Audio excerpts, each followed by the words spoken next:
உங்கள் தந்திவன் தொலைக்காட்சியில் சின்ன திரையின் சிங்கப் பெண்கள் மாலை 7 முதல் 8 மணி வரை காணத் தவறாதீர்கள்.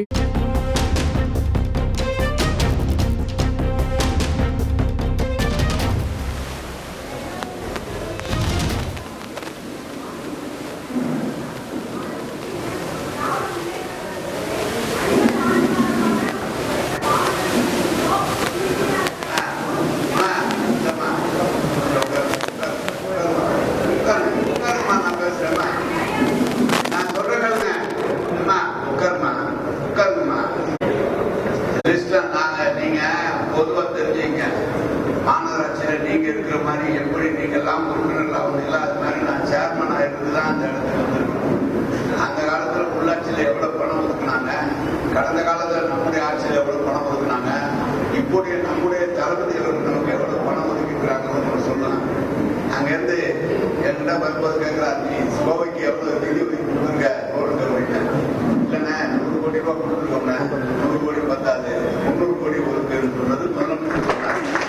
நான் சொன்னது எல்லாம் உண்மை பேசினது. பணம் ஒதுக்கப்பட்டிருக்கிறது, வேலை நடக்கப்பட்டிருக்கிறது. ஆனால் ஒரே நேரத்தில் 10 ஆண்டு காலம் ஈடுபட்ட பணியை 2 ஆண்டு காலத்தில் இயலாத காரியம். எனவே நீங்கள் ஒவ்வொருக்கும் வாதம் இருக்காது. நீங்க இப்ப சொல்லிருக்கீங்க, உங்களுக்கு தனியாக நாங்கள் செஞ்சு கொடுக்குறோம், உறுதியாக செஞ்சிடலாம். அதில் ஒன்றும் மாற்றல. மணி ஆகிடுச்சு, அது படுத்த 10 மணி ஆகிடுச்சு. 9:50 மேலாங்க மாநகராட்சிக்கு 10 மணிக்குள்ள போகணும். அந்த மாவட்ட கழக செயலாளர் அதை கொண்டு அவரோட அமர வைத்துவிட்டு துணைவேந்தர் எல்லாம் சின்ன இருங்க, நாங்கள் வந்துடுறோம். நம்ம நீங்க எடுத்து எந்த கொடுக்குறீங்களோ நாங்கள் செஞ்சு கொடுத்துறோம். உறுதியா தயவு செய்து கொஞ்சம் கேளுங்க, கொஞ்சம் கேளுங்க. நீங்க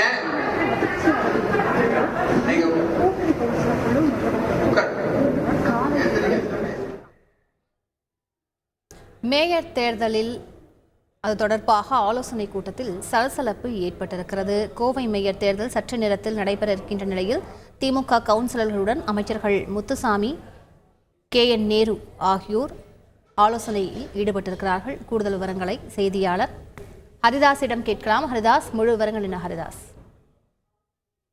மேயர் தேர்தல் இன்னும் சில நிமிடங்கள் நடைபெறவுள்ள சூழலில் அதற்கு முன்னதாக அதன் அருகே, அதாவது கோவை மாவட்டம் அருகே உள்ள தனியார் திருமண மண்டபத்தில் அமைச்சர்கள் முத்துசாமி, KN நேரு தலைமையில் ஒரு சிறப்பு ஆலோசனை கூட்டம் கவுன்சிலர்கள் மத்தியில் நடைபெற்றது. இந்த கூட்டத்தில் பல்வேறு முக்கிய கருத்துக்கள் எடுத்துரைக்கப்பட்டது.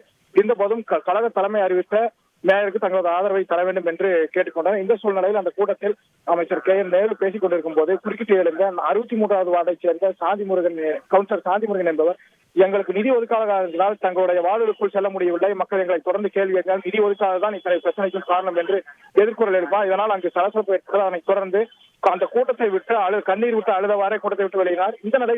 இந்த சூழ்நிலை இதற்கு முன்னதாக அந்த கூட்டத்தில் கலந்து கொள்வதற்காக வருகை தந்திருந்த 46வது வார்டு கவுன்சிலர் திரு மீனாலோக அவர்களும் ஏற்கனவே தனக்கு மேயர் வேட்பாளர் அந்த அறிவிக்கப்படும் என வாய்ப்பு இருந்ததாக கருதி அவர் பல்வேறு தலைவர்களையும் சந்தித்த சூழ்நிலையில் அவர் இந்த கூட்டத்தில் கலந்து கொண்டார். அவரும் அழுது கொண்டு இந்த கூட்டத்தில் கலந்து கொண்டது அதன் மற்றும் ஒரு சோகத்தை ஏற்பட்டது. இந்த சூழ்நிலையில் தற்போது இன்னும் சில நிமிடங்களில் இந்த கோவை மாநகராட்சிக்கான மறைமுக மேயர் தேர்தல் நடைபெற உள்ளது. தற்பொழுது ஒரு பதற்றமான சூழ்நிலை நிலவி வருகிறது.